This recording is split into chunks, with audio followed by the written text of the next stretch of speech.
시청자 여러분 안녕하십니까? 대한민국이 잘 보이는 곳으로 모셔다 드리는 신통방통 정치한배입니다. 먼저 오늘의 핵심 뉴스입니다. 윤석열 대통령과 한동훈 비대위원장이 만나 급한 불을 끈 뒤 윤 대통령은 명품백 논란과 관련한 입장 표명을 검토 중인 것으로 알려졌습니다. 김경률 비대위원의 거취와 관련해서도 대통령실은 관여하지 않겠다고 밝혔습니다. 홍현주 기자입니다. 계속 같은 생각입니다. 저는 변한 거 없습니다.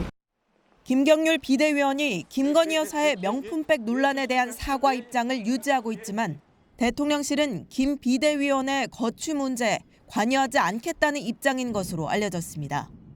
여권 관계자는 김 여사 논란과 김 비대위원 거취 문제를 같은 선상에 놓고 볼 이유가 없다며 시간이 지나면 자연스럽게 일단락될 사안이라고 했습니다. 김 비대위원이 총선 출마 예정인 만큼 공천 과정을 거치며 정리되지 않겠냐는 의미로 해석됩니다. 김 여사 논란에 대해선 윤석열 대통령이 방송사와의 대담을 통해 직접 유감의 뜻을 밝히는 방식이 검토되는 것으로 알려졌습니다. 대통령실 관계자는 몰카 공작이란 기존 입장엔 변함이 없지만 진실된 설명과 사과를 요구하는 국민 여론도 잘 알고 있다고 했습니다.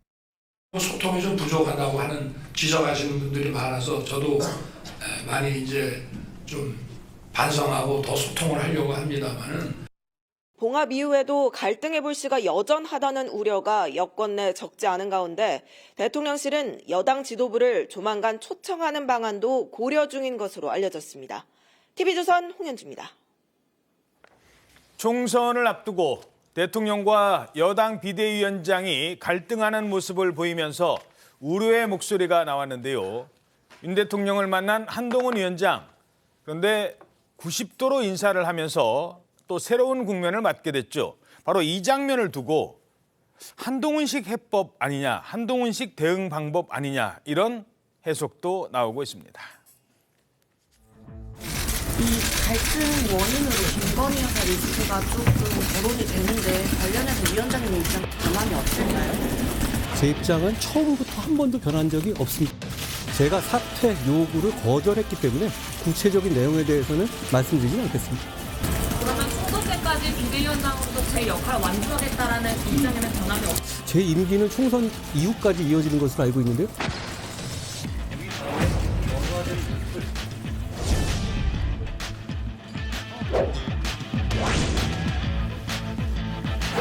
저는 우리 정치의 핵심은 결국은 민생이라고 생각하고요. 제가 해온 것도 전부 다 민생을 더 좋게 만들기 위한 하나의 목표를 위해서 가는 겁니다. 대통령께서도 마찬가지시고요.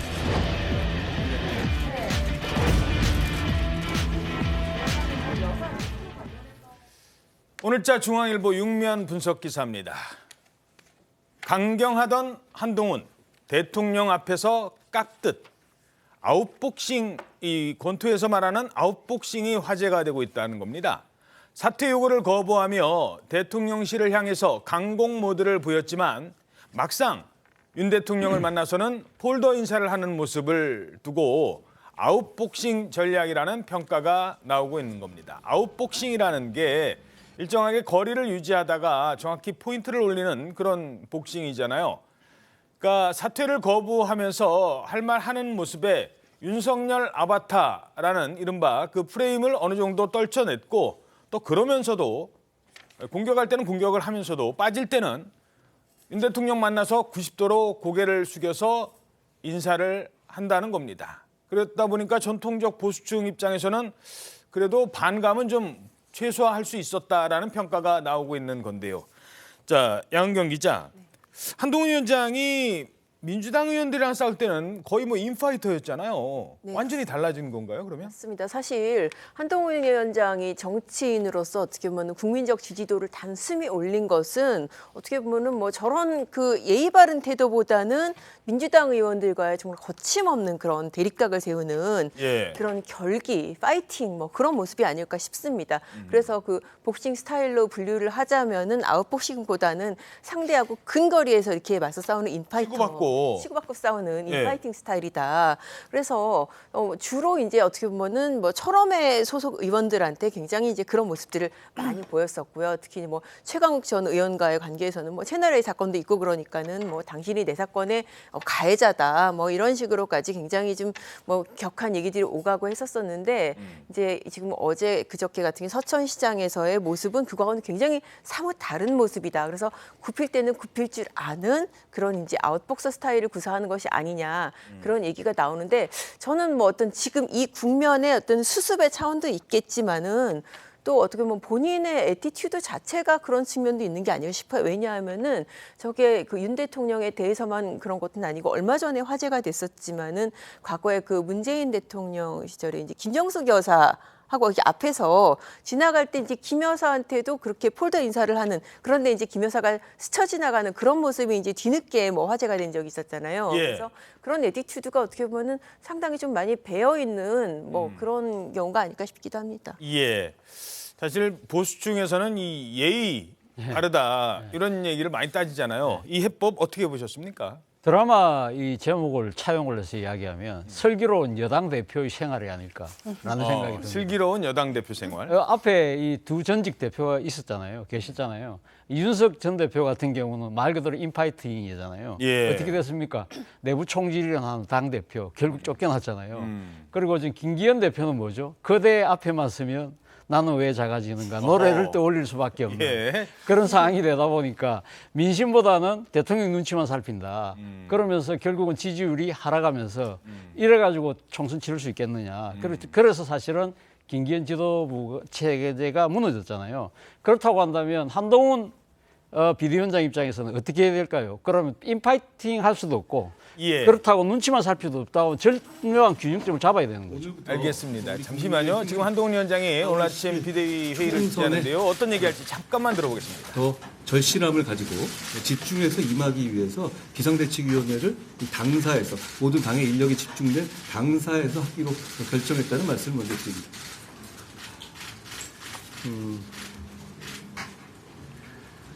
중대재해처벌법 관련해서 짧게 한 말씀 드리고자 합니다. 저는 중대재해로 인한 피해를 막아야 하는 점에서 예. 누구보다 자, 공감합니다. 오늘은 아무래도 기존에 논란이 됐던 얘기는 언급을 좀 피하고 정책적인 얘기에 집중하는 것 같습니다. 자, 이러면서 지금 갈등을 좀 봉합하는 그런 국면을 좀 보이지 않았습니까? 뭐 그 눈 맞아가면서 기다리고. 근데 민주당에서는 이걸 정치 쇼다라면서 공세를 펼치고 있습니다. 어제 서천시장의 그 장면은 참으로 인상적이었습니다. 절규하는 피해 국민들 앞에서 그걸 배경으로 일종의 정치 쇼를 한 점에 대해서는 아무리 변명해도 변명이 되지 않을 것입니다. 자, 이러면서 이제 민주당에서는 약속대로는 아니냐, 정치 쇼다 이런 주장이 계속 나오는 것 같아요. 네, 맞습니다. 이 더불어민주당은 윤석열 대통령과 한동훈 국민의힘 비상대책위원장 사이의 균열과 봉합 과정을 정치쇼라고 규정을 하고 서영교 최고위원을 필두로 이에 대응하는 윤석열 정권 관건선거 저지 대책위원회를 구성했는데요. 민주당은 윤석열 정부가 총선 등에 직간접적으로 개입하는 것을 저지하기 위해서 만든 조직이다 이렇게 설명을 했습니다. 예. 또 당무 개입 논란과 관련해서는요. 박주민 원내수석 부대표가 한 라디오 프로그램에서 이렇게 얘기를 했습니다. 누구 공천은 바람직하지 않다고 얘기하는 것 자체가 대통령의 정치적 중립 의무를 위반하는 것일 수 있다. 법적 검토를 시사한 건데요. 또 이준석 개혁신당 대표도 윤석열 대통령과 한동훈 위원장의 갈등 봉합에 대해서 특검 수용 문제를 김건희 여사가 사과하느냐 마느냐 문제로 축소시키려고 하는 것 아니냐 이렇게 주장했습니다. 예. 자, 그러면서 이제 민주당에서는 왜 그 화재 현장에서 둘이 만났느냐, 이제 이 얘기를 계속 하는 거거든요. 이러자 한동훈 위원장은 이렇게 대응합니다. 아니, 그럼 화재 현장을 따로 갔어야 됐는지요?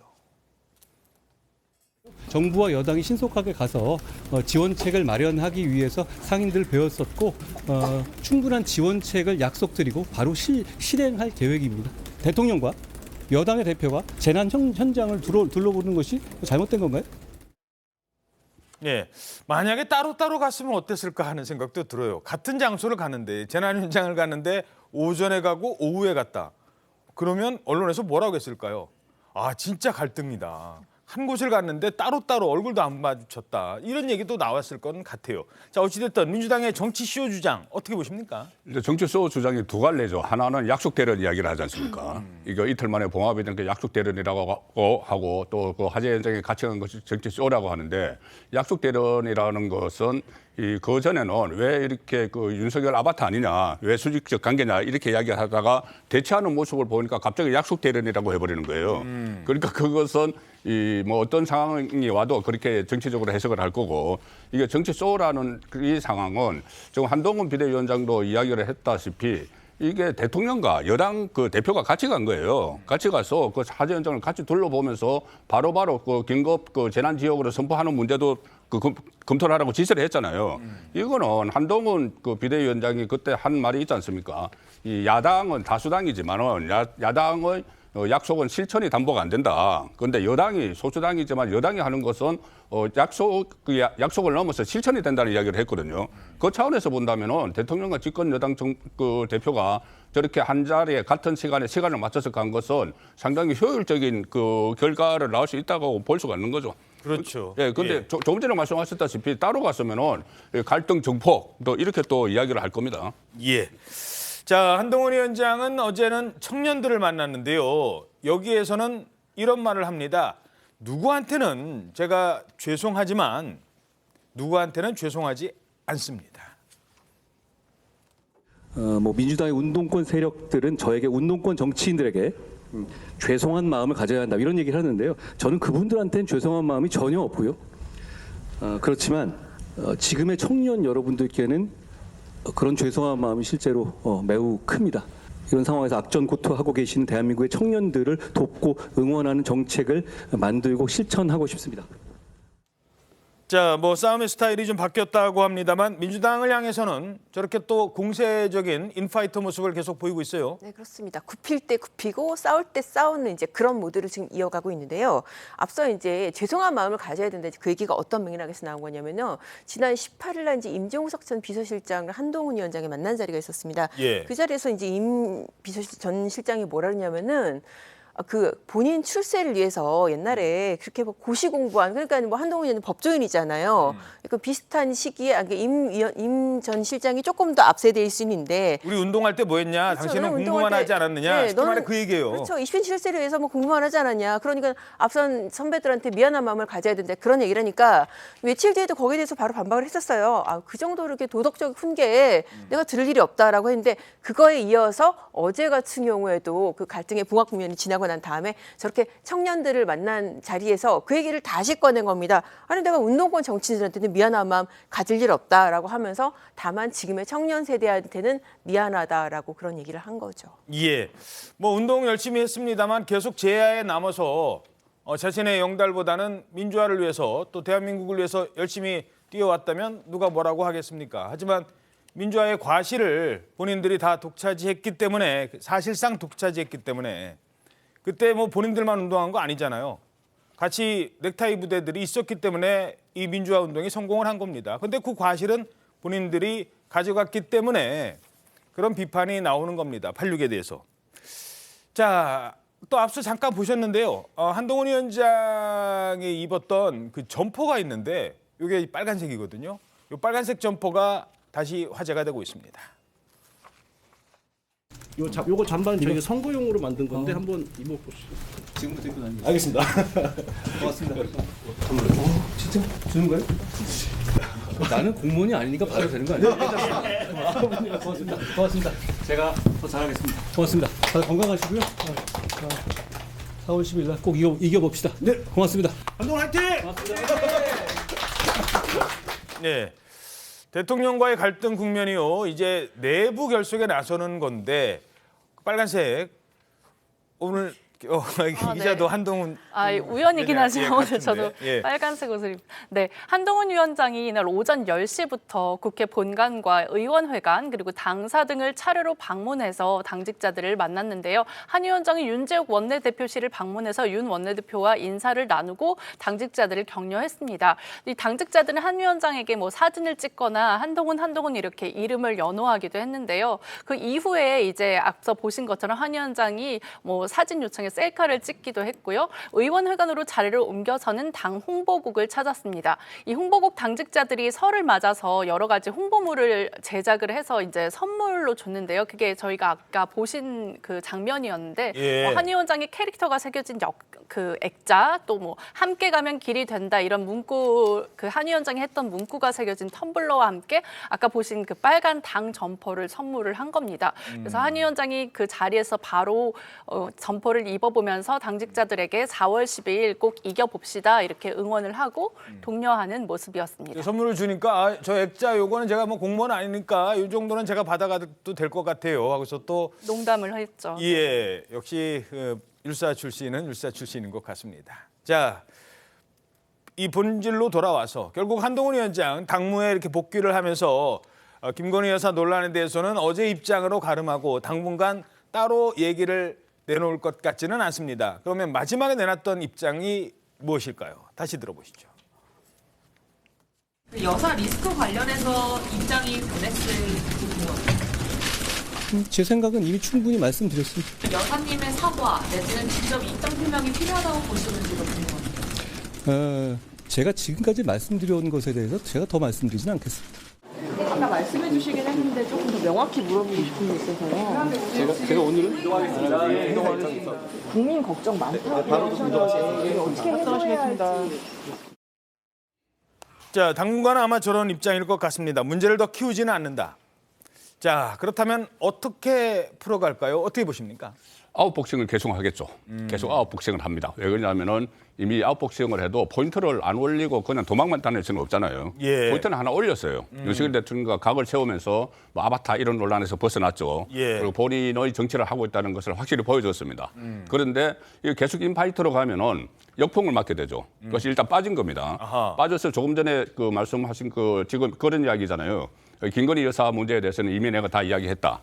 김경률 비대위원 문제에 대해서는 그것이 출고가 되느냐 금시초문이다. 이렇게 하면은 김건희 여사 문제는 용찬으로 공을 돌려버렸어요. 아하. 이제 김건희 여사 문제는 본인이 더 이상 이야기 안 해도 됩니다. 예. 지금 뭐 그 윤석열 대통령이 입장을 발표한다는 그런 보도도 나오기 시작을 했기 때문에 그거 돌렸어요.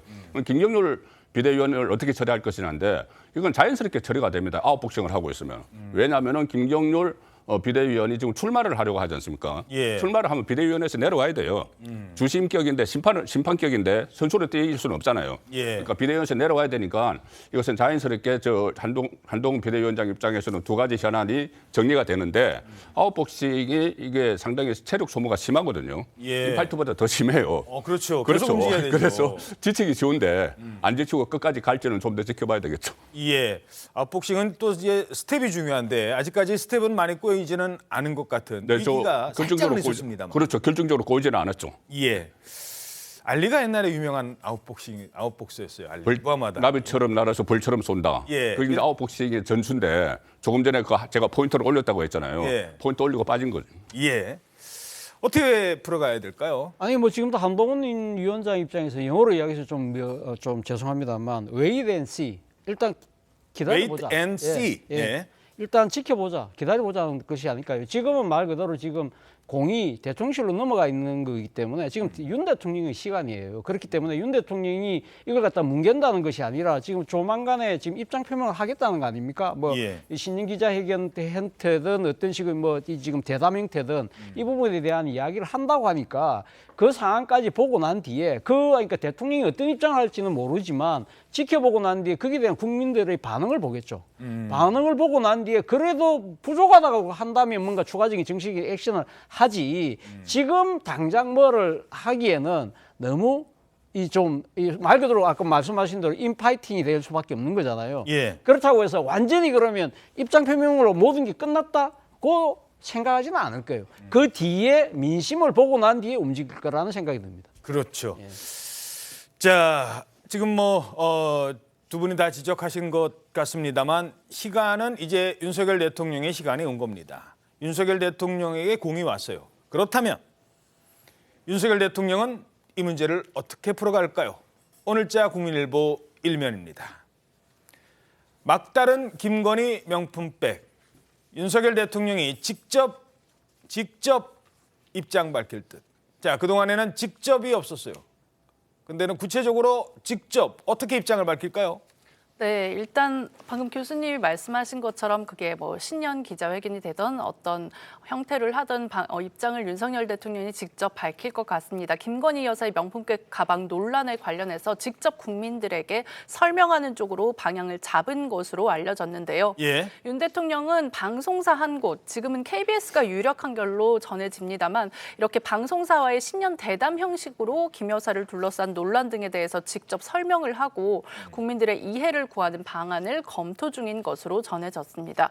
윤 대통령은 이 같은 논란의 재발을 막기 위해서 이런 의지도 천명을 하고 또 대책을 내놓는 것으로 보이는데요. 예. 또 명품 가방 수수 의혹이 촉발된 이 계기가 몰카 공작, 정치 공작이었던 점도 강조할 것으로 보인다고 전해졌습니다.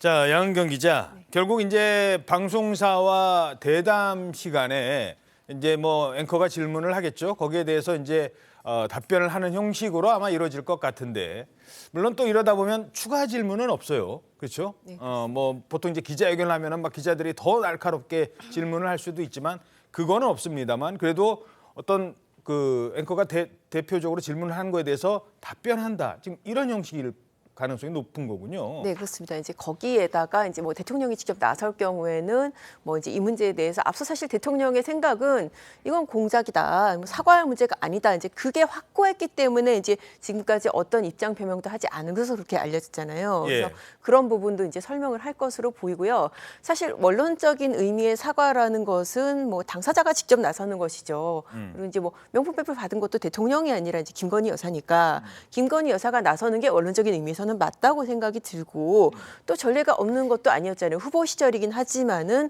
학력위조 논란에 대해서 김 여사 직접 나서지 않았습니까? 예. 그때 당시에 이제 그 검정색, 많은 분들이 기억하실 거예요. 검정색 그 수트를 입고 이제 그 대국민 사과를 한 뭐 그런 모습도 있긴 했는데, 아무래도 뭐 직접 그렇게 사과로 나서게 되면은 또 거기서 불거진 논란이나 또 여러 가지, 이게 과연 진정한 사과냐, 뭐 어디 특검으로 가야 되는데, 이제 그런 것들을 의식해서 대통령의 입장 표명으로 가름한 것이 아닐까라고 생각이 드는데, 다만 입장 표명을 하는 것은 좋은데 이 뒤에 부분, 그러니까 대통령에만 말하고 싶은 부분은 이게 공작이다라는 그런 부분일 텐데, 이게 너무 강조가 되다 보면은 이게 또 이제 본말이 전도가 돼서 또 논란이 커지지 않을까 생각, 그런 부분이 저는 조금 뭐 걱정이 되긴 합니다. 그러니까 그 사과라는 연못이 늪이 될 수 있다는 거예요. 한번 말을 들여놓으면 계속 안에서 막 빨아들이니까 더 빨려 들어간다는 그런 걱정이 있는 게 국민의힘의 입장인 거 아닙니까? 네, 맞습니다. 그래서 일단 사과를 하면은 진다. 절대 굽히지 말아야 하는 게 이제 국민의힘 일각의 입장인데, 또 사실 그 아까 이제 김경일 의원이 포문을 띄웠지만은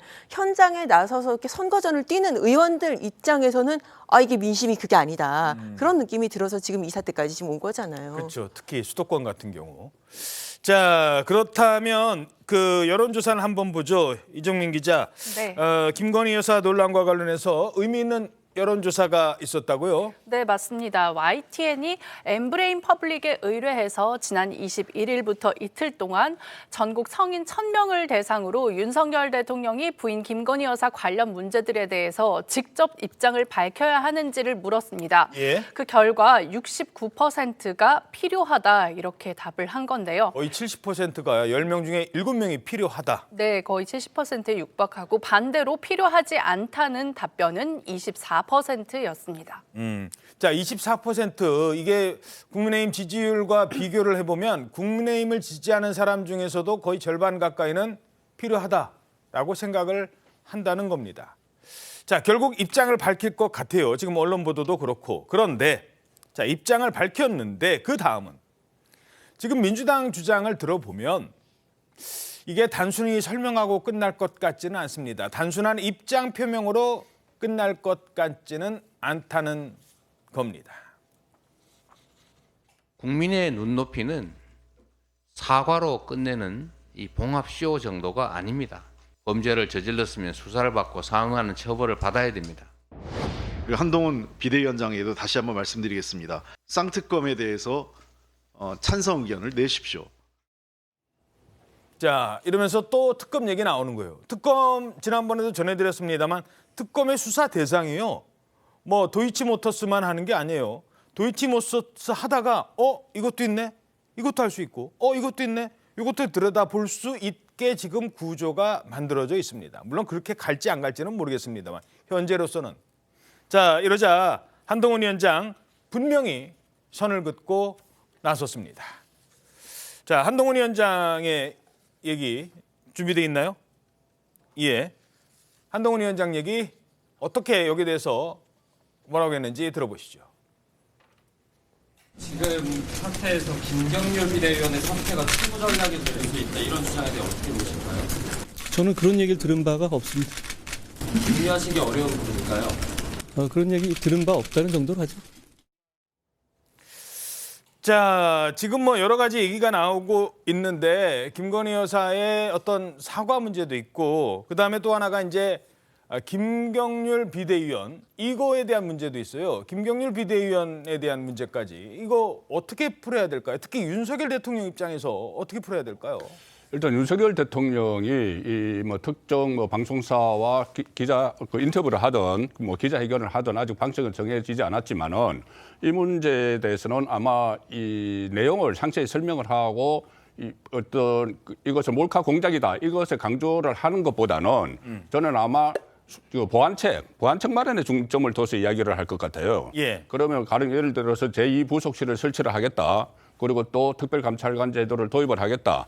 그런 보안책을 마련하는 데 중점을 두면은 이 부분에 대해서는 좀 그 여론도 민심도 좀 진정이 될 수 있다. 그렇게 보는 것이고 이 특검을 가는 것은 그러니까 지금 김건희 여사 도이치모터스 그 특검이 아마 제2투표가 2월 그 국회 중에서 있을 거예요. 예. 근데 만약 거기서 지금 지금 상황이면 부결이 되죠. 3분의 2가 안 되니까 아직 뭐 이탈자가 없으니까. 부결이 된 상황에서 이걸 가지고 다시 그 명품백 가지고 다시 특검을 또 발의를 하기에는 민주당도 상당히 한계가 있다고 봅니다. 그렇기 때문에 지금 그 공이 윤석열 대통령에게 넘어갔고 윤 대통령이 이 문제에 대해서 어떤 식으로 대응을 하느냐에 따라서 전국이 완전히 달라질 텐데 지금 총선을 앞두고 있기 때문에 어떤 방안을 내놔도 민주당은 거기에 대해서 수긍은 하지 않겠죠. 그래서 이걸 결국은 다시 정쟁으로 갈 수밖에 없는 상황인데 무엇보다도 지금 민심이 중요하겠죠. 조금 전에 봤던 그 정도의 여론을 그것을 반전시키지 못하면은 총선에서 상당히 큰 어려움을 겪기 때문에 이번 여론조사 결과 또 앞으로 나올 여론조사 결과가 윤석열 대통령의 발언 수위를 상당히 조절을 할 거예요. 예. 자, 그러니까 뭐 여기에 대해서 입장 표명을 하면 할수록 그 민주당의 공세는 강해질 거고 또 김경률 비대위원 문제도 김경률 비대위원이 여기서 만약에 낙마를 하거나 뭐 그러니까 김경률을 접으면 비대위원회에서 여기서 사퇴시키면 이건 더 큰 문제가 될 수도 그렇죠. 있고. 그렇게 만약에 지금 현 상황에서 김경률 비대위원이 자리에서 물러나면 말 그대로 한동훈의 정치적인 항복처럼 비칠 수밖에 없잖아요. 그렇다고 한다면 한동훈의 차별화를 통해서 이 국민의힘이 새로 거듭났다는 모습을 통해서 이 총선을 치러야 되는 국민의힘 입장에서는 상당히 지금 아주 난망할 수밖에 없는 상황이 될 수밖에 없는 것이죠. 그렇기 때문에 저는 아마 지금 대통령 입장 표명이 나오기 전에는 아무런 이 지금 김경률 비대위원의 거취는 결정나지 않을 것이다. 그러나 그렇다고 해서 김경률 비대위원이 비대위원직을 그대로 지킬 것이냐고 봤을 때는 그것도 아닐 거라는 생각이 들어요. 그러니까 지금 이 대통령이 직접 국민들에게 김건희 여사와 둘러싼 여러 가지 문제에 대해서 직접 표명을 하고 거기에 대한 후속 대책을 내놓고 그런 부분들이 어느 정도 민심에 부응한다고 했을 때는 그러면 김경률 그 비대위원이 물러나는 거죠. 물러날 때 근데 어떻게 물러나느냐? 저는 이번에 흠진 마포울의 모든 전념을 쏟기 위해서라도 제가 지금 당직을 내려놓고 여기에 올인하겠습니다 하면서 그렇게 외부적으로 그렇게 표명을 해도 많은 사람들이 봤을 때는 이건 한동훈 비대위원장이 나름대로 대통령에 대한 정치적 예우를 갖추는 것처럼 비칠 거라는 거죠. 그런 식으로 하는 것이 저는 앞서 이야기했던 슬기로운 여당 대표의 모습이 아닐까 생각이 듭니다. 혼자만 나가는 것도 아닐 거예요. 지금 김경률 비대위원 옆에 있는 아까 잠깐 나왔습니다만 구자룡 변호사 같은 경우도 비대위원을 맡고 있습니다만 본인이 이제 지역구 출마의 생각이 있기 때문에 아마 이제 비대위원 중에서도 일부는 본격적인 공천 국면 들어가고 선거운동 들어가면 비대위원에서 내려올 사람들도 있기 때문에 자연스럽게 물러날 수도 있다. 그런 분석도 그 얘기가 지금 나오고 있죠. 구자룡 변호사하고 김경률 회계사는 아마 그 조만간 이 총선에 출마하기 위해서 나올 거라는 건데 나오는 방법은 지금 두 가지가 있습니다. 하나는 한동훈 비대위원장이 해촉을 하는 방법이 있어요. 그때 민경우 비대위원장 그 노인 폄하 발언 때 그때처럼 비대위원장이 해촉을 하게 되면은 이 부분은 한동훈 비대위원장이 부담을 갖게 되죠. 왜 그러냐면은 민경우 비대위원이 한번 낭만 사례도 있고 그다음에 김경률 비대위원과 같이 퍼포먼스까지 그거 벌였는데 해촉을 하면 부담이 있어요. 근데 자진 사퇴하는 방법이 또 하나 있잖아요. 그렇죠. 자진 사퇴하는 방법이 있는데 이 앙리 마리 앙투아네트와 연결한 그것 때문에 자진 사퇴하는 것이 아니고 구자룡 변호사하고 같이 사퇴를 하면은 총선 때문에 나가는 거니까 상당히 자연스럽게 정리가 될 수 있습니다. 예. 자, 어찌됐든 이렇게 해서 봉합 수순으로 간다는 게 지금 여당의 계획인 것 같습니다. 봉합. 민주당에서는 그걸 봉합쇼라고 합니다만 봉합은 어느 정도 되는 것 같아요. 자, 그럼 이제 봉합되면 총선까지 아무 문제 없이 갈까? 그 부분도 짚어보겠습니다.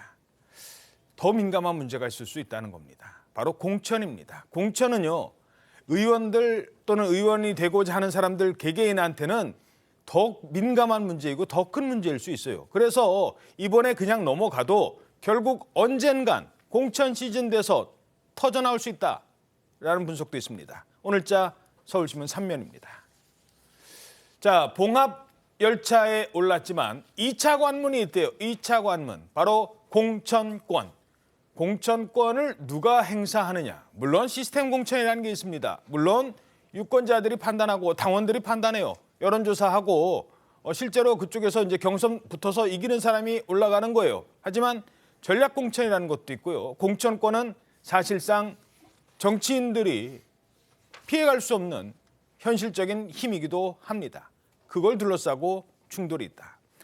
자, 양은경 기자, 공천 과정에서 뇌관이 될 수 있다. 어떤 분석일까요? 이게 사실 표면적으로는 이윤한 두 사람의 갈등이 김경률 비대위원의 발언에서 비롯됐다라고 하는데 왜 그런 보도도 있었잖아요. 그러니까 지금 공천을 앞두고 용산이 이제 지금 당 쪽에 명단을 제시했는데 그걸 한동훈 위원장이 하나도 안 받아들였다. 뭐 그래서 좀 갈등이 증폭 심화됐다. 그런 얘기도 있는 만큼 이게 지금 갈등이 끝난 게 아니라 공천을 앞두고 더 확대될 수도 있다. 그런 그 갈등이 지금 예측이 제기되고 있는 거고 구체적으로 문제가 되는 거는 이제 이른바 지금 그 전략공천 지역인 것이죠. 그러니까는 지금 공천이 당선으로 이어질 가능성이 높은 뭐 강남 3구라든지 영남이라든지 뭐 이런데 또 비례대표 이런 곳이 조금 굉장히 좀 이른바 전략공천 지역으로 꼽히는 곳이 이 도화선이 될 수가 있다는 거예요. 그러니까는 이른바 시스템 공천 한동훈의 시스템 공천이냐 아니면 윤심이냐 사실 지금 용산 쪽에서 뭐 비서관이라든지 직위를 그만두고 나간 사람들도 많잖아요. 그 사람을 줄 것이냐 말 것이냐 이런 문제를 놓고 용핵관이라고 그렇습니다. 또 갈등이 불거질 가능성이 크지 않겠냐 그런 관측들인 거죠. 자, 차재원 교수님. 이게 공천이 아마 더 큰 논란이고 지금 저도 여론조사 뭐 하라고 막 그 전화를 받아요. 뭐 자기 후보 뭐 누구 뭐 이래서 의장 그냥 귀찮아서 끊어버리는데 사실 이게 지금 김경률 비대위원을 마포 을로 보낸다고 했을 때도 아니 그걸 왜 마음대로 결정해요라고 하잖아요. 근데 사실상 마포 을이 국민의힘 입장에서는 험지거든요.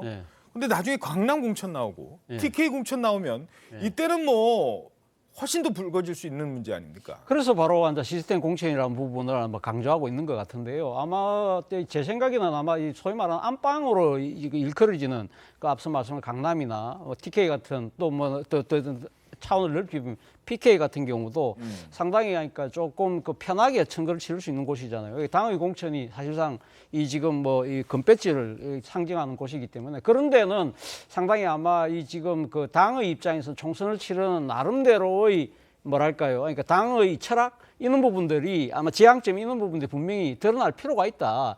그런 측면에서 본다고 한다면 그러면 아무래도 이 지금 시스템보다는 당의 의지, 즉 그러니까 당 대표의 의지가 아마 적용될 가능성이 높기 때문에 바로 그런 우려들이 나오는 것처럼 보입니다만 문제는 그러니까 그러니까 한동훈 비대위원장이 사실은 정치를 이제 시작한 지 얼마 안 되잖아요. 그렇기 때문에 정치적인 연을 갖고 있는 사람들이 별로 없다는 것이죠. 그렇다고 한다면 본인이 취임할 때 이야기했던 서민과 약자를 대변하겠다는 그 컨셉에 맞게 예를 들면 세피를 수여를 한다고 한다면 저는 사실 그런 부분들에 대해서는 여론이 시작이 되면 결국은 그 뭐 한동훈 비대위원장 뜻대로 할 수 있는 것이고 설사 용산이 뭔가 입김을 내고 싶다 하더라도 이번에 당무 개입이라는 그조차 하나도 야당에서 벌써 사법 어쩌고 저쩌고 하면서 공격을 하잖아요. 그렇기 때문에 상당히 생각보다는 제가 생각했을 때는 용산의 개입할 수 있는 정치적 공간이 상당히 좁다, 작다는 생각도 합니다. 예.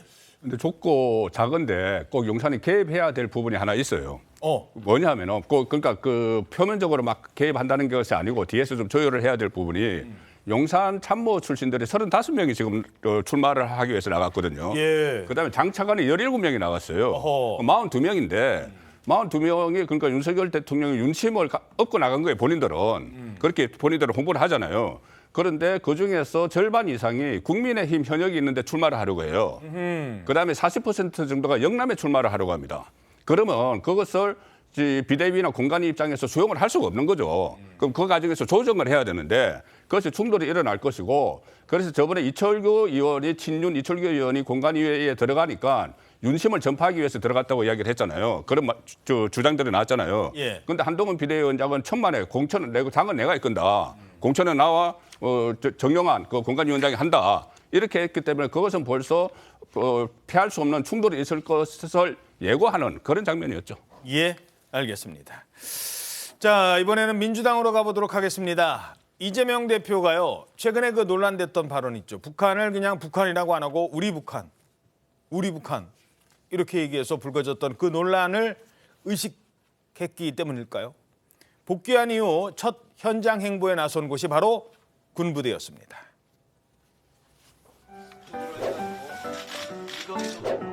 많이 입대하고 있는 추세입니다. 제가 다 메모는 했는데 비대를 사용할 수 있게 해달라는 것도 조금 생소하게 들리지만 젊은 세대들한테는 정말로 심각한 문제일 수 있겠다는 생각이 듭니다. 공감 가고.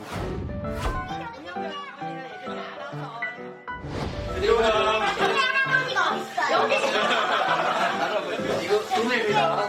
앉으십니다. 한번 할까요? 머리 하트. 머리 하트.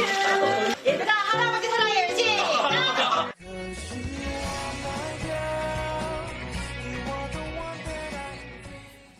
예, 참 애들은 순수해요. 아마 누가 그랬나 봐요. 저 잘생긴 할아버지한테 가서 인사드려 했더니 잘생긴 할아버지 어디 있는데요.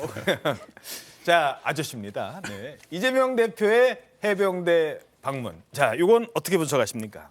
일단 뭐 설날을 앞두고 있고 이재명 대표가 국회 국방위원이에요. 그렇기 때문에 의례적으로 이제 갔다 그렇게 볼 수도 있지만 모든 총선 앞두고 정치인들의 행보가 그냥 그렇게 겉으로 나타나는 것만 있는 건 아니거든요. 그래서 저는 최근에 이재명 대표가 북한에 대해서 우리 북한 이런 이야기한 거 선대 그리고 뭐 김일성, 김정은을 이렇게 이야기한 이런 부분들을 좀 희석시키기 위한 차원이 아니겠느냐. 그것이 하나 있고 그러면 왜 해병대를 갔느냐. 해병대에 최근에 채모상병 논란이 계속 일어나고 있죠. 재상병 논란이 있기 때문에 그것을 민주당에서는 진상규명을 해야 된다고 하고 상당히 강하게 지금 정치적으로 드라이브를 걸고 있는 상황이지 않습니까? 그래서 그것을 또 부각시키기 위해서 해병대를 찾았다. 그런 정치적 목적은 있다고 봅니다. 예. 자, 민주당이 또 이 당의 상징 그 로고라고 하죠. 8년 만에 이걸 새 옷으로 갈아입었다고 합니다. 그런데 여기서 또 논란이 있어요. 그때 민주당을 그 문재인 대표가 전면에 나서면서 손혜원 그때는 이제 전문가였죠. 외부 전문가를 영입하면서 더불어 민주당, 더불어 그래서 더민주 아주 뭐 이름 아주 멋지게 지었잖아요. 근데 여기에서 문재인 대통령의 색깔을 좀 지우려는 것 아니냐는 평가도 있다고 합니다.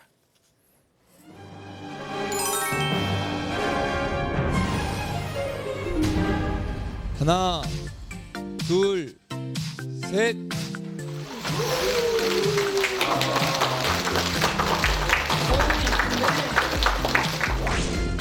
민주주의 회복과 통합에 대한 시대 정신을 담아 민주당을 크게 부각하였고 압축된 세 가지 색깔의 삼색 깃발에 민주, 미래, 희망이라는 우리 시대의 요구를 담았습니다.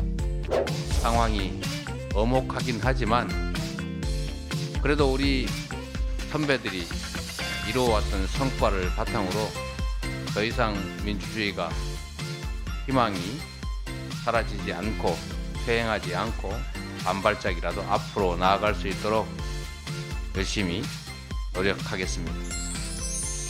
민주당 파이팅! 네, 더불어라는 글자를 확 줄이고 민주당을 확 키웠다. 이걸 두고 또 해석이 나오고 있다고요. 네, 맞습니다. 방금 영상에서 보셨지만 어제 더불어민주당이 이 민주당 글자를 부각한 새로운 당 로고와 PI라고 하는 당 상징을 발표를 했는데요. 오전 국회에서 이제 선포식을 열고 공개를 했습니다. 새정치민주연합에서 더불어민주당으로 당명을 바뀐 뒤에 유지해온 이 기존 PI를 8년 만에 바꾼 건데요. 바꾼 모습 다시 한번 자세히 보시면요. 민주주의를 형상화한 이 미음 모양이 사라졌고요. 당명은 직전보다 더불어 글자 크기를 줄이고 민주당의 글자 크기가 강조되도록 굵은 필체를 썼습니다. 또 이제 파랑, 보라, 초록 이렇게 세 가지 색이 선명하게 구분되는 3색 깃발이 들어갔는데 이 깃발들이 아까 말씀 들으신 것처럼 민주, 미래, 희망의 가치를 상징한다고 합니다. 이 기존 버전이 문재인 전 대통령이 당을 이끌 당시에 만들어졌잖아요. 이러다 보니까 일각에서는 문재인 지우기와 이재명의 민주당으로 완전히 전환하기 위한 개편이다 이런 해석도 나오고 있는데요. 총선을 앞두고 야권이 분열된 상황에서 원조 민주당의 정체성을 강조하는 동시에 문재인 지우기에 나선 것 아니냐 이런 해석도 나오고 있습니다. 예, 그래서 뭐 손혜원 의원이 좀 도움을 더 줬다. 손혜원 전 의원이 뭐 이런 얘기도 나오고 있는 것 같습니다. 자, 그런데 자 민주당도 이제 경선하고 또 총선 컷오프 대상 나오잖아요. 이러면서 논란이 참 많습니다. 그 지점 들여다보죠. 총선에 출마하면 안 될 사람들이 있습니다. 이 정도 도덕성을 가진 사람이 어떻게 국민의 대표가 되겠습니까? 해서 5가지 범죄 목록을 발표를 합니다. 그러니까 이 5가지 범죄 목록에 해당이 되면 공천을 주지 않겠다. 그런데 저희들 그래픽으로 하나 일단 준비되어 있는데요. 어떤 건지 먼저 보시겠습니다. 성범죄, 당연히 성범죄 저지른 사람이 국회의원 되면 되겠습니까? 음주운전, 당연히 음주운전한 사람이 국회의원 되면 되겠습니까? 직장 갑질, 뭐 학교 폭력, 증오 발언 이런 거 있는 사람은 저기 나오네요. 가위로 그냥 뚝 자르듯이 컷오프 시키겠다. 그런데 여기 조금 더 들어가면 이거 뭐야 빠져나갈 사람들 다 빠져나가겠네라는 게 있다는 거예요. 자, 한동훈 위원장이 바로 이 내용을 두고 이거 이재명 대표 예외시키려는 것 아닙니까? 라는 문제를 제기합니다. 민주당에서 음주운전 등 5대 혐오 범죄 규정해서 공천 과정에서 도덕성 판단 기준으로 삼는다고 하는데 제가 그거 봤는데요. 굉장히 정교하게 만들었던데요. 정확하게 이재명 대표만 거기 걸리지 않도록 여러 가지 고려를 해서 만든 것 같습니다. 재판을 계속 받으시고 있고 수사를 받으시고 있는 데다가 전과도 여러 개가 있으시잖아요. 그런데 희한하게도 그 5대 기준에는 하나도 걸리시지가 않네요. 그런 기준을 만드는 것에 대해서 국민들이 공감하실까? 저는 우려가 되네요. 자, 어떤 논란이 되는 거예요? 일단 대표적으로 이제 음주운전을 가지고 저렇게 지금 얘기를 하는 것 같아요. 이번에 민주당이 만든 기준이 이제 보면 그렇습니다. 이른바 그 윤창호법이라고 하는 가중처벌 조항, 이게 이제 2018년 12월에 만들어졌는데 그 이후에 음주운전은 원 스트라이크 아웃, 그러니까 한 번만 적발이 돼도 바로 이제 그 공천에서 배제하는 그런 사유가 되고 그 이전 같은 경우에는 15년 내에 3번 그리고 10년 내에 2번 이상 적발되면은 이제 컷오프 사유가 된다는 것인데 이재명 대표 같은 경우에는 뭐 시계가 좀 오래되긴 했어요. 2002년이라서 여기 지금 안 걸린다는 것이고요. 그리고 아까 또 혐오 발언 같은 경우에도 이거 좀 사실 묘한 게 과거 이제 그 이명박 박근혜 전 대통령에 대해서 뭐 쥐닭 뭐 이런 표현들을 이제 뭐 트위터나 이런 데 쓴 게 있단 말이죠. 그럼 이건 좀 혐오로 볼 것인가? 이것도 조금 애매한 부분이고 또 과거 어떤 뭐 이른바 사생활 논란 뭐 여배우 문제 뭐 이런 얘기들 이건 성범죄는 아닌데 이것도 사실 좀 논란이 되는 부분이고 어쨌든 이렇게 이재명 대표만 다 피해가는 거 아닌가 이제 그런 비판을 하는 거죠. 자, 정치적 견해의 차이다 혐오 발언은. 그래서 문제가 안 되고 뭐 음주운전 그거 옛날 것까지 그렇게 들여다보면은 어떻게 되느냐 이 논란인데요. 어떻게 보십니까? 지금 이재명 대표가 주 3회 재판이 시작이 됐죠. 저 재판은 주 3회인데 혐의는 한 10가지가 됩니다. 10가지가 되고 또 수사를 받고 있는 상황도 있고 한데 그 혐의들을 보면은 물론 이거 혐오라는 이 카테고리에 딱 집어넣어서 5개를 했지만은 가령 예를 들어서 성남 FC 후원금 같은 경우는 제3자 뇌물죄도 있거든요. 예. 그리고 또 유정교사도 있고 물론 뭐 배임은 뭐 해당 안 된다고 해도 경영상의 운영상의 문제니까는 그런 혐의들이 있고 유정교사 이런 것도 상당히 심각한데 이런 것을 다 또 뺐습니다.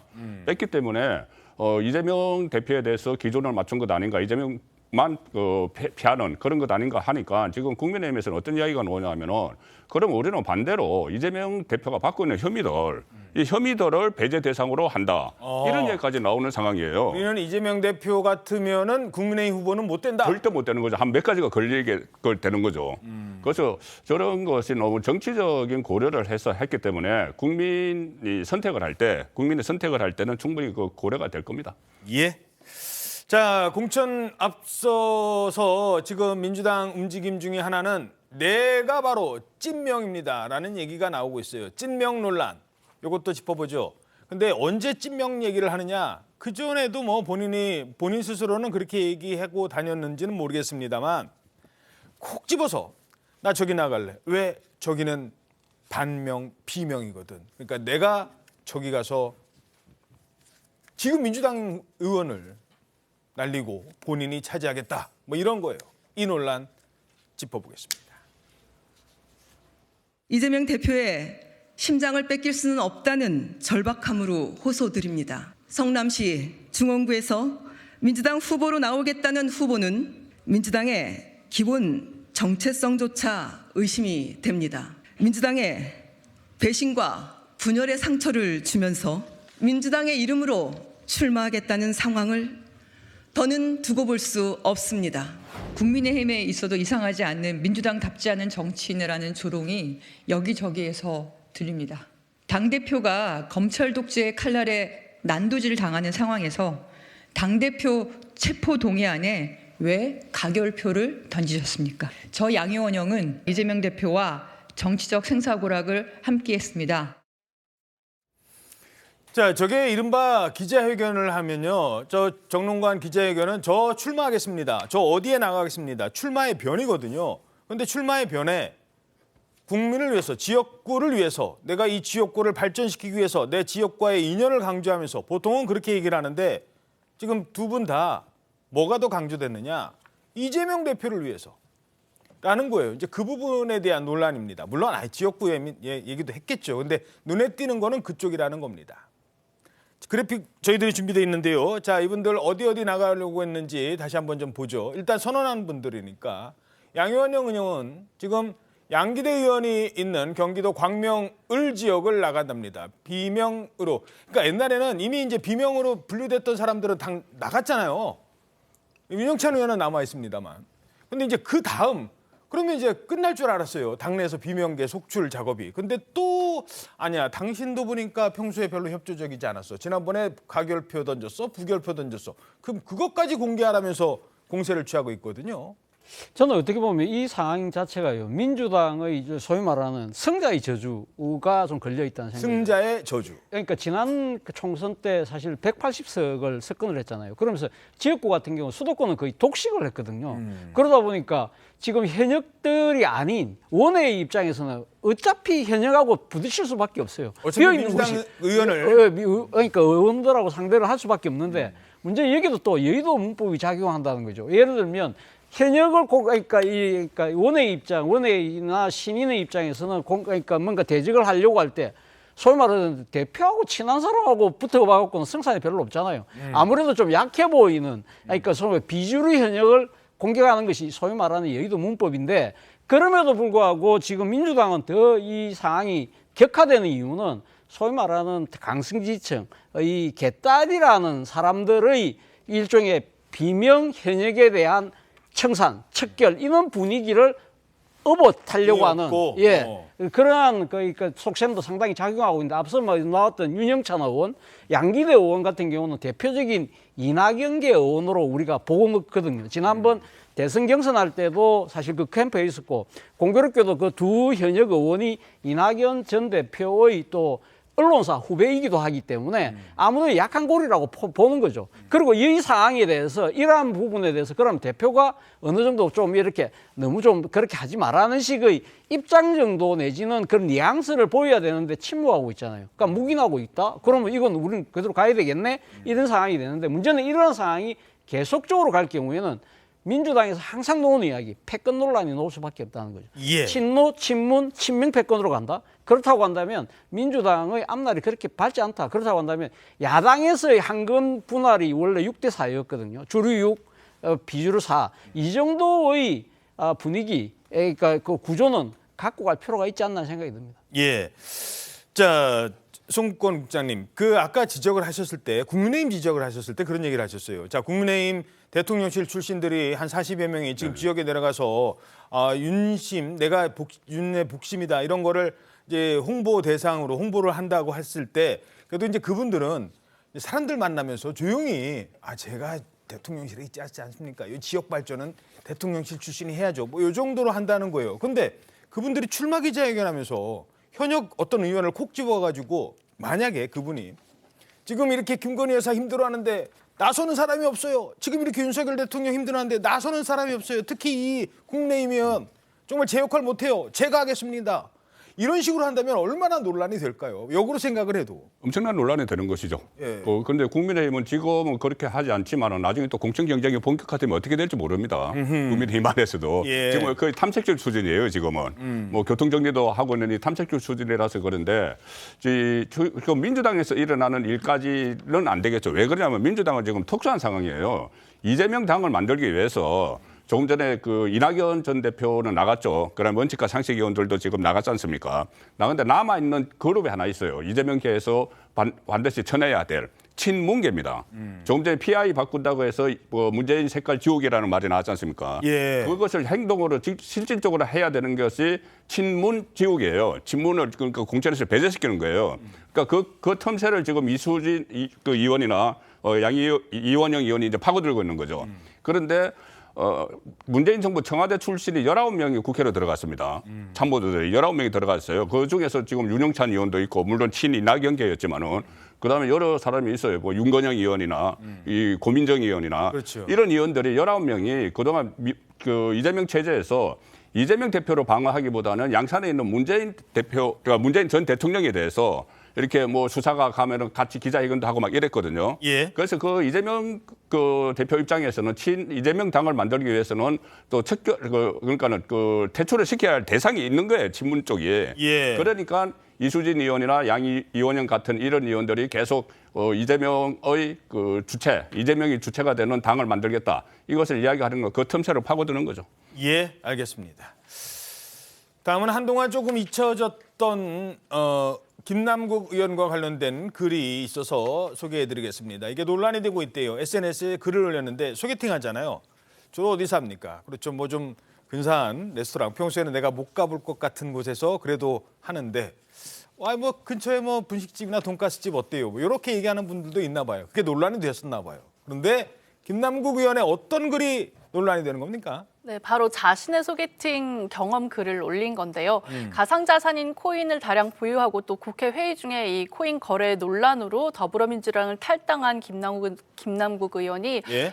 또 한 번 가난한 청년 이미지를 보여주는 글을 올린 것 아니냐 이래서 더 네티즌들의 빈축을 사고 있습니다. 뭐라고 했어요? 소개팅 때 햄버거가 비싸서 하나로 나눠 먹었다 이런 내용을 자신의 SNS에 올린 건데요. 소개팅 나갔는데 햄버거 하나 사서 둘이 잘라 먹었다? 네, 사실 김 의원이 이런 배경을 끄집어낸 데는 아까 말씀하셨던 것처럼 최근 온라인에서 화제가 되고 있는 소개팅 글이 첫 만남에서 돈가스를 먹은 남성에 대해서 이렇게 돈가스를 먹으면 돈가스 가루가 떨어지는데 이런 장소를 고른 남성의 센스에 대해서 어떻게 생각하냐 뭐 이런 글이 있었던 거를 공유를 하면서 자신의 소개팅 경험을 얘기를 한 겁니다. 나는요 그때 햄버거집 가서 둘이 나눠 먹었어요. 그러면서 반성합니다 이렇게 쓰고 자신은 예전에 소개팅 당시 고속버스 터미널역에서 수제 햄버거집에서 소개팅을 했는데 너무 크기도 하고 약간 비싸서 하나를 시켜서 나눠 먹었다. 돌아가면서 얼마나 욕하셨을지 이러면서 이렇게 적은 겁니다. 근데 김 의원의 이런 글에 대해서 이제 사람들이 가난한 청년 이미지를 계속 연출한다. 이런 농담 그만 보고 싶다. 또 지극히 서민적이라는 걸 드러내고 싶어서 표현한 것 같다. 이런 댓글들이 달리고 있습니다. 예. 그러니까요. 사실 김남국 의원 돈 얼마를 벌었는지는 모르겠습니다만 거래 내역까지 지금 최근에 공개가 됐잖아요. 상당 부분이 공개가 됐잖아요. 그걸 알고 들으니까 아니 무슨 돈 없어서 햄버거를 반으로 잘라 먹어? 그래놓고 비트코인은 어떻게 했대? 이런 얘기예요. 과거에 그러니까 그게 없다고 생각하면 정말 훌륭한 청년의 이미지인데 알고 보니까 좀 그렇다는 겁니다. 이 장면도 함께 보시죠. 저요? 별로 집에 있을 때 밥을 안 먹어가지고 다 라면 먹는 거예요. 매일 라면만 먹어요. 라면하고 만두하고 그렇게 먹은 지 거의 한 7, 8년 된 거예요. 진짜 아끼고 편의점에서 아이스크림 하나 안 사 먹고 차도 지금까지 안 샀거든요. 메이커 안 쓰고 정말 아끼고 해가지고 돈을 모았는데 비트코인으로 벌었다 그러니까 막 너무 억울해가지고. 검소함의 상징이시잖아요. 항상 이렇게 절대 화려한 거 이런 거 비싸 보이는 거 절대 없어. 그냥 항상 다 보면은 아닙니다. 저희 죄송해요. 토탈 얼마예요 이거 지금? 이거는 5만 원 안 되죠? 이건 국회에서 5만 준 원, 거고요. 3만 원도 안 될 것 같은데? 이것은 국회에서 준 거. 신발은 37,000원. 잠깐만, 근데 신발은 엄지발가락 부분이 구멍이 났어요. 메쉬 소재라서 그렇습니다. 최첨단 메쉬 소재라서. 살짝. 자, 저랬던 모습에서 어느 날 비트코인을 상임위 시간에도 거래를 했고 거래한 규모가 나오면서 국민들이 깜짝 놀랐던 거 아니에요? 네, 맞습니다. 사실 최근 공개된 자료에 따르면은 국회의원 전체 코인 거래량이 11명이 거래를 했는데 1,200억인데 예. 그중에 90%가 김남국 의원이 거래한 양이라는 거예요. 구체적으로는 555억이 매도, 그리고 그보다 좀 나는데 563억이 매수.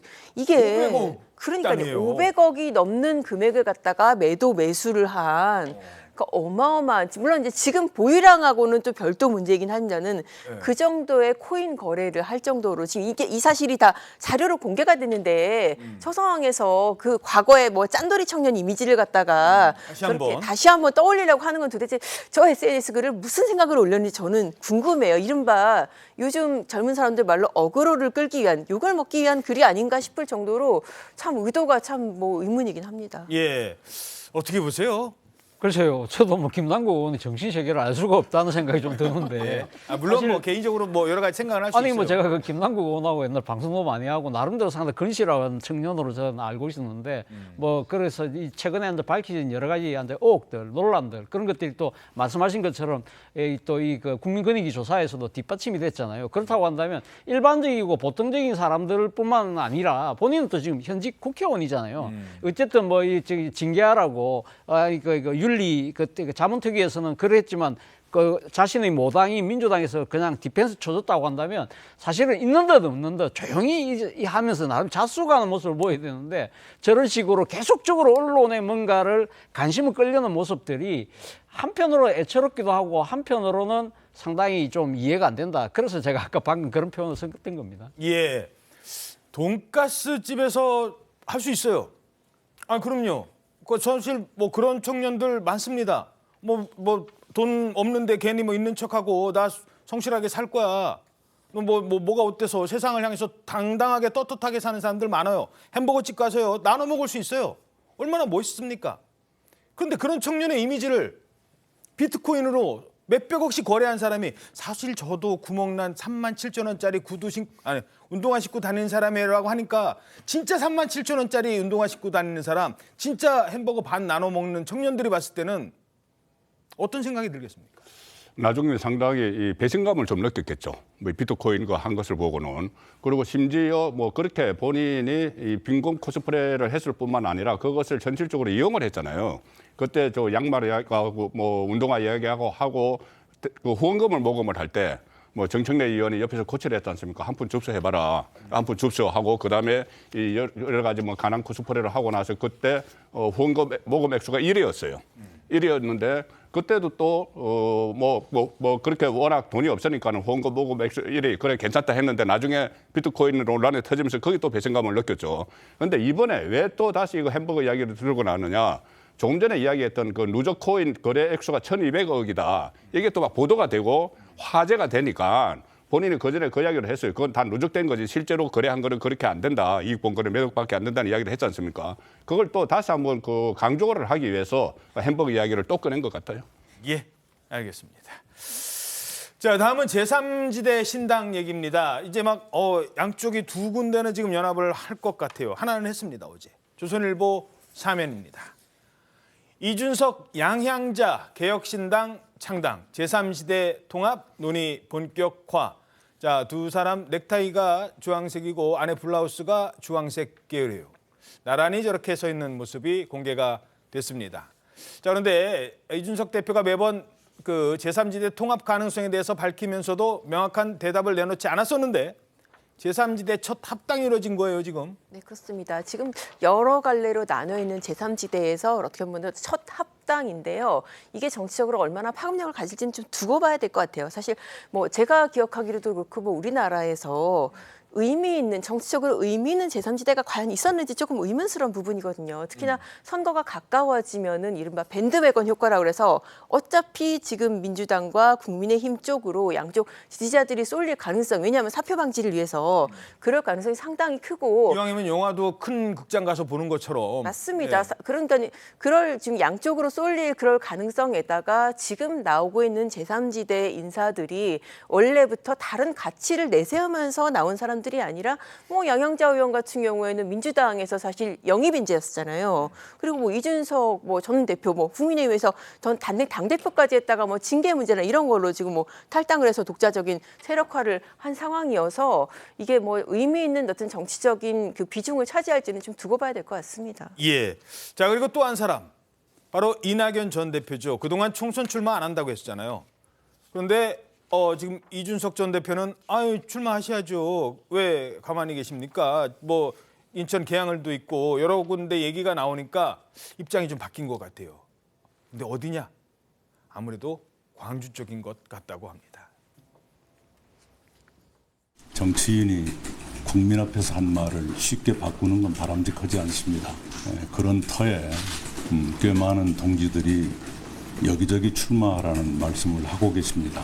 광주 시민을 비롯해서 좀 더 많은 분의 의견을 듣고 저도 더 깊게 생각해서 결론을 내리겠습니다. 물론 전남지사 출신이긴 합니다만 광주라는 특정 지역이 이제 나왔어요. 그러다 보니까 기자들이 그렇게 해석을 하는 것 같아요. 그렇죠. 아무래도 뭐 이낙연 전 대표가 지난번 불출마를 시사했지만 저는 그런 정치적 이유를 부를 수 있는 시간은 아니라고 봐요. 사실 선거 때 선거 표현 중에 급할 때는 지게 짝대기라도 갖다 써야 된다는 이야기가 있을 정도인데 그리고 지금 사실 지금 이낙연 전 대표가 이끄는 이 정파가 그렇게 이렇게 많은 군사를 갖고 있지도 않잖아요. 예를 들면 지금 한동훈 비대위원장 같은 경우 불출마를 할 수 있어요. 왜? 나름대로 대군을 지금 이끌어야 되기 때문에 예를 들면 진영도 배치해야 되고 작전 계획도 세워야 되고 공격 타임도 결정해야 되고 할 일이 많잖아요. 이른바 사령부에서 작전만 그렇죠. 내릴 수 있어요. 작전을 해야 할 수는 있지만 본인은 어떻게 보면 단기 필마기 때문에 이 상당히 소수의 병력을 갖고 뭔가를 하려고 하면 적의 본령으로 대장이 앞장서서 돌격 앞으로 해서 들어가서 흔들어야 되고 따내야 되는데. 그렇죠. 흔들어야 되는 거죠. 그래야만 뭔가 이 승산이 보이는 것인데 그렇다고 해서 그러면 개항을 출마한다는 이야기가 뭐 해야 된다는 게 이준석 전 대표의 이야기였는데 개항을 출마해 갖고는 사실 어떻게 보면 어부지리의 가능성, 국민의힘의 어부지리 가능성이 상당히 높잖아요. 만약에 이낙연, 이재명, 민주당 전현직 대표들이 싸우고 하면 원희룡 전 장관이 쉽게 승리할 수 있기 때문에 야권 분열이 될 수 있다는 거죠. 그렇기 때문에 아무래도 민주당의 안방이라고 할 수 있는 강주에 가는 것이 맞다고 주위에서 이야기했고 그런 부분을 수용한 것 같습니다. 어떻게 보십니까? 그러니까 지금 뭐 본인이 어떤 출마하는 문제는 이 구도가 나중에 어떻게 될지에 따라서 다를 거예요. 어느 당과 같이 합칠지 빅텐트가 만들어질지 거기에 따라서 본인의 출마는 다른데 지금 빅텐트라고 하면은 결국 뭐 양양자 의원, 금태섭 의원, 전 의원들 여러 가지 있지만은 이낙연과 이준석이 같이 합칠 것이냐 이게 빅텐트잖아요. 그렇죠. 저는 이게 서로 다른 계산기를 가지고 있기 때문에 상당히 어렵다고 봅니다. 왜 그러냐면은 여기서 지금 그 기대하는 거는 낙천자들이에요. 공천에서 떨어진 사람들이 들어와야지 뭐 기호 3번도 될 수도 있고 나중에 또 선거 보조금, 정당 보조금을 받게 되거든요. 거기에 따라서 달라지는데 이낙연 신당에 들어올 낙천자는 민주당에서 올 사람들이잖아요. 이준석 신당에 들어올 낙천자는 국민의힘에서 올 낙천자예요. 그런데 이준석과 이낙연이 합치면은 그 합친데 민주당 낙천자는 들어올 수가 있어요. 그런데 그 합친데 국민의힘 낙천자는 들어가기가 어려워요. 왜요? 이낙연이 있기 때문에. 그리고 국민의힘 낙천자는 주로 영남 쪽에서 많이 있을 텐데 그러면 이낙연, 이준석 신당에 들어가기가 어렵습니다. 그러니까 이준석 대표 입장에서는 그 합치는 게 불리한 거예요, 본인은. 그래서 골든타임이 지나갔다. 예. 이 말이 그냥 나오는 게 아니죠. 자, 그러니까 지금 뭐 보이고 있습니다만 민주당을 탈당했던 사람들은 이낙연 대표와는 어느 정도 저렇게 두 사람은 이제 당을 앞으로 합칠 가능성도 있어 보여요. 하지만 맞은편에 앉아 있는 이준석 대표까지 참가를 하는 같이 이제 저렇게 세 당이 양양자 의원 들어갔다고 하니까까지 가기에는 좀 어려운 측면이 있다. 그렇죠. 그러니까 이 낙천자를 받아들이는 데 있어서 그러니까 이낙연, 이준석이 합치면은 이낙연이 상징이 되거든요. 아무래도 지금 뭐 총리도 했고 당 대표도 했고 정치 오래 했으니까는 거기에 대해서 그 이준석이 있다고 해도 민주당 낙천자는 가는 거죠. 그런데 국민의힘 낙천자는 이낙연이 있기 때문에 안 갈 가능성이 높다. 왜냐하면 영남 쪽이 집중이 돼 있기 때문에. 예. 자, 이 사안은 아직 지금 뭐 결정된 게 없기 때문에 좀 더 지켜보도록 하겠습니다. 다음 소식입니다. 야, 이 한밤중에요. 고속도로 위에서 이런 영화도 이런 장면은 아마 잘 안 만들 것 같아요. 거꾸로 달려요. 거꾸로. 역주행도 이런 역주행이 없습니다. 그 차가 뭐였느냐? 택시입니다. 택시. 손님 태운 택시가 대구예요. 대구. 경주까지 37km입니다. 37km. 거의 뭐 한 3, 40분 빨리 달려도 3, 40분인 그 거리를 역주행을 합니다. 이 운전자가 내놓은 해명은 정말 황당했습니다. 화면 보시죠. 이심철 기자입니다. 비상등을 켠 순찰차가 차선을 왔다 갔다 하며 경부고속도로 상행선을 달리는 차량들을 세웁니다. 모든 차량들이 멈춰서자 중앙분리대의 비상통로를 통해 하행선에서 상행선 방향으로 진입한 또 다른 순찰차가 질주합니다. 얼마 지나지 않아 앞서서 역주행하고 있는 택시를 가로막아 세웁니다.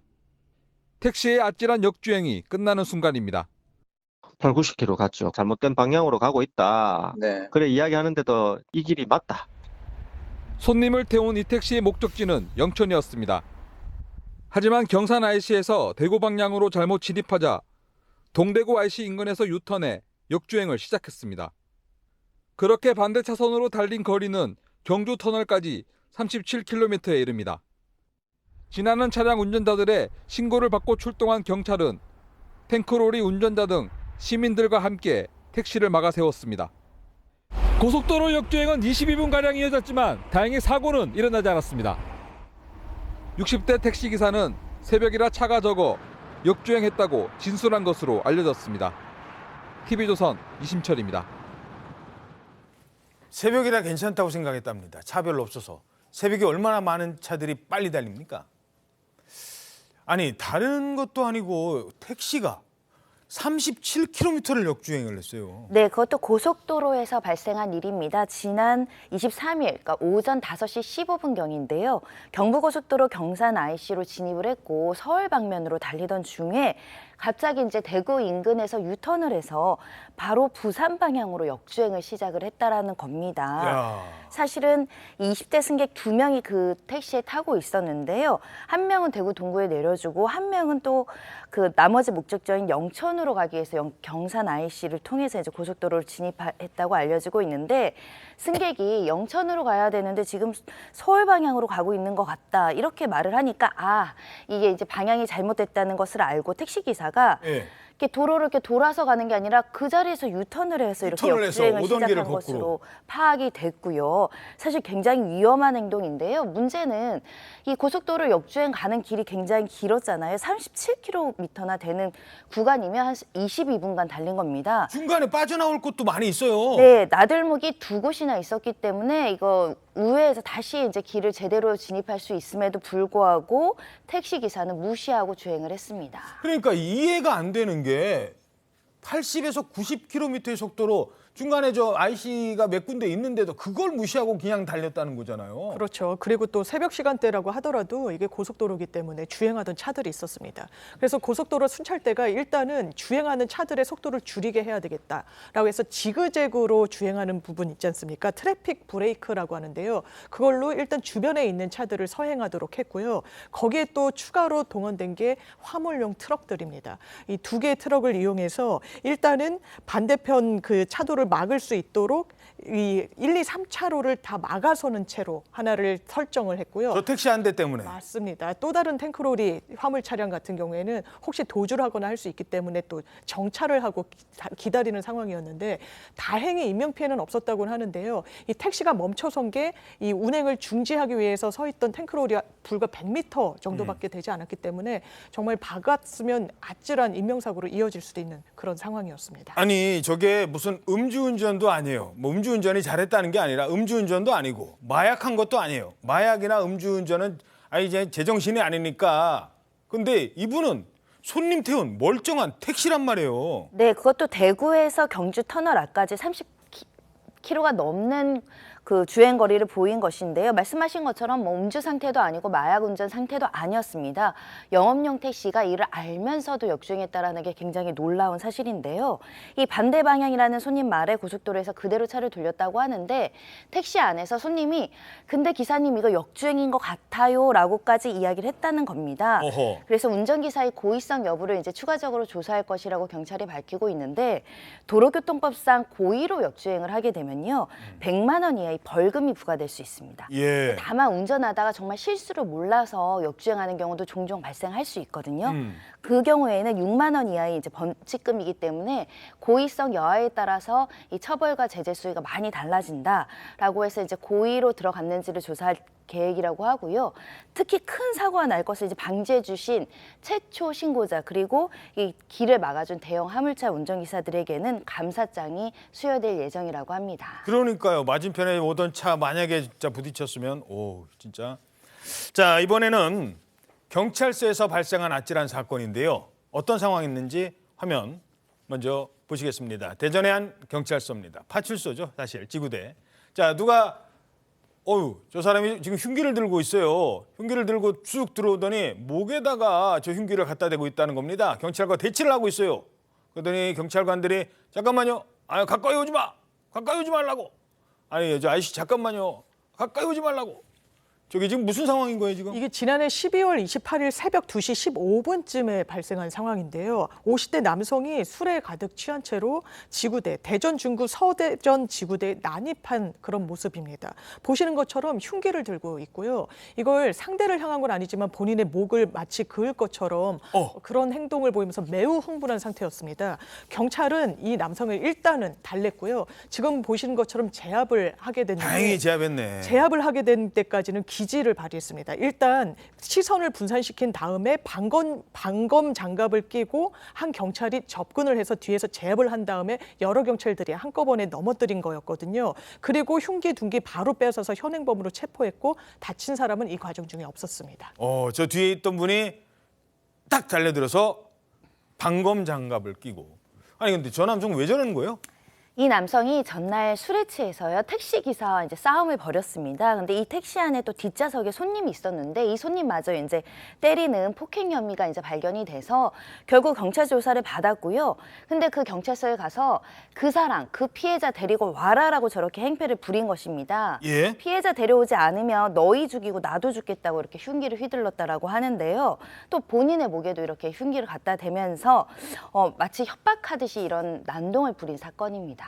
예. 자, 근데 저 제압한 남성 경찰관 네. 정말 대단한 유단자라면서요? 대단합니다. 보통 분이 아니었는데요. 일단 박건규 경장인데요. 킥복싱, 격투기, 합기도, 주짓수 등 도합 14단을 보유한 유단자로 지금 알려지고 있습니다. 그래서 어떻게 이렇게 위기 상황에서 제압을 할 수 있었냐라고 했더니 돌아온 대답은 경찰로서 당연히 해야 될 일을 했을 뿐이다 라고 이야기를 하면서 또 하나 당부를 부탁했는데 경찰서에 와서 이렇게 난동을 부리고 술에 취해서 취객으로서 본인에게 무슨 위해를 가할 듯이 행동을 하긴 했지만 이런 것도 특수공무집행 방해로 처벌받는 행동이니까 자제해야 된다라고 당부를 했는데요. 실제로 이 난동을 부린 남성 지금 특수공무집행 방해 혐의로 검찰에 송치된 상황입니다. 예, 알겠습니다. 자, 다음은 정말 황당한 남성입니다. 이 사람은 경찰에다가 이런 신고를 했는데 경찰관이 현장에 가봤더니 난동을 부리고 있었답니다. 어떤 남성이었는지 자, 경찰관이 출동을 해요. 화면 죄송합니다. 화면 보시죠.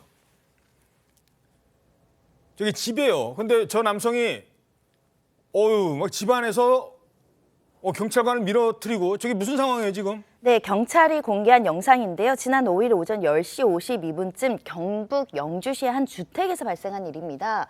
옆집에서 싸우는 소리가 들린다라는 신고가 들어왔고요. 그래서 이제 집을 방문했는데 처음에는 문을 열어주지도 않았습니다. 거주자를 설득해서 어떻게 진입을 성공했더니 그 집안의 모습은 또 더 당황스러웠는데 이 피를 흘리고 있는 알몸 상태의 남성이 저렇게 극도로 흥분해서 뛰어다니고 소리를 지르면서 굉장히 이제 난동행위를 벌인 건데요. 아니 왜 옷도 안 입고 저랬다는 거예요? 네, 본인 집의 바닥과 침대 위를 오가면서 뛰어다니고 소리를 지르고 이렇게 극도의 흥분 상태를 보여서 결국은 이 남성을 보호하는 차원에서라도 경찰이 남성을 제압해서 수갑을 채웠습니다. 그러니까 막 소리 지르고 집 안에서 그러니까 싸우는 줄 알았겠죠, 옆집에서. 그래서 옆집에서 신고를 했더니 남성이 저러는 거예요. 결국 알고 봤더니 뭐 때문이었습니까? 마약 투약으로 환각 상태에 있었던 겁니다. 이 집을 수색해 봤더니요. 무려 케타민, 액상대마, 주사기 등 여러 개의 마약류 이 물품들이 발견이 됐고요. 결국 긴급 체포됐고 이 남성 현재 구속 기소될 예정 중에 있습니다. 예, 알겠습니다. 자, 이 해킹과 관련된 얘기 전해드리겠습니다. 지난 한 해 동안에요. 공공기관 있지 않습니까? 공공기관을 노린 해킹 시도가 이렇게 많았대요. 시도입니다만 하루 평균 162만 건. 물론 이제 막 디도스나 이런 것처럼 그걸 다 누적을 하면 하루 평균으로 162만 건이 된대요. 엄청난 시도가 있었던 겁니다. 그러니까 그냥 공공기관은 늘 해킹의 이 노림수가 되는 거예요. 근데 누가 했느냐? 봤더니 80%는 북한의 소행이라고요. 네, 국가정보원이 어제 기자간담회를 열고 설명을 했습니다. 지난해 공공 분야를 대상으로 한 해킹 건수가 162만 건이라는 건데요. 이게 또 2022년 대비 36%나 증가했기 때문에 계속 증가하고 그 건수도 늘어나고 있는 상황이라고 하는데요. 방위산업이나 조선업 등 민간산업을 제외하고도 이 정도 수치에 이른다는 것이기 때문에 실제 발생한 해킹 건수는 굉장히 더 많을 수 있다라고 추정되는 상황인데 중요한 건 북한 소행이 80%를 차지한다는 설명입니다. 북한은요 해킹 부대가 따로 있어요. 그리고 해킹만 전문적으로 하기 때문에 뭐 비트코인, 뭐 가짜 사고 팔고 뭐 이런 것부터 시작해서 뭐 우리 옛날에 농협 사태도 있었고 방송국이 해킹 공격에 희생을 당한 적도 있었고. 근데 누가 저걸 진두지휘하느냐? 김정은 국무위원장이다 이런 얘기가 있어요. 그렇습니다. 북한 해킹 조직은요. 김정은 국무위원장의 지시 그리고 관심사에 따라서 해킹의 목표, 그 방법 다 변동해오는 그런 패턴을 계속해서 보이고 있는데요. 이를테면 이런 식인 겁니다. 지난해 초반에 김정은 위원장이 식량난 해결해야 된다. 이거 너무 심각하다라고 하니까 우리나라의 농수산 기관들을 해킹하고 집중 공격해서 관련 자료를 가로채가는 형식인 겁니다. 그리고 같은 해 8, 9월에는요. 북한에서 해군력 강화를 강조하고 지시한 적이 있었거든요. 그때는 또 대한민국의 조선업체를 해킹해서 도면, 설계자료, 관련 이런 자료들을 다 해킹해간 전례가 있습니다. 또 무인기 생산 강화를 지시했을 때는요. 무인기 관련 기업 엔진 자료가 유출당한 사례가 있습니다. 문제는 이제 총선인데 총선 앞두고 또 이런 행동할 수도 있다는 거 아닙니까? 네, 국정원은 현재 사이버 공격 위협이 어느 때보다 높다. 북한 도발 위협이 굉장히 크다라고 보고 있는 것인데요. 왜냐하면 남북 관계가 갈등 국면이 있을 때 북한의 파괴적인 사이버 공격이 많이 시도됐다라는 과거에 이제 경험에 비추어서 이렇게 추정할 수 있는데요. 예. 특히 이제 우리 선거가 다가오고 있지 않습니까? 그러면 국내 여론 형성에 개입할 목적으로 SNS를 통해서 가짜 뉴스, 딥페이크 영상 등을 유포할 수 있기 때문에 주의해야 된다라는 것이고요. 특히 이 선거 시스템을 직접 공격할 수도 있다. 대비해야 되지 않을까 생각이 드는데요. 특히 이제 국정원은 국내 이제 여론 분열을 조장하기 위해서 이 포털에 댓글을 조직적으로 이제 게시하는 형태도 주시하고 있는 상황이라고 합니다. 예, 알겠습니다. 어제는 핵을 실을 수 있는 순항 미사일, 크루즈 미사일까지 발사를 하고 도발 수위를 계속 높이고 있기 때문에 더 심각할 수 있다는 겁니다. 1분 뒤에 돌아오겠습니다.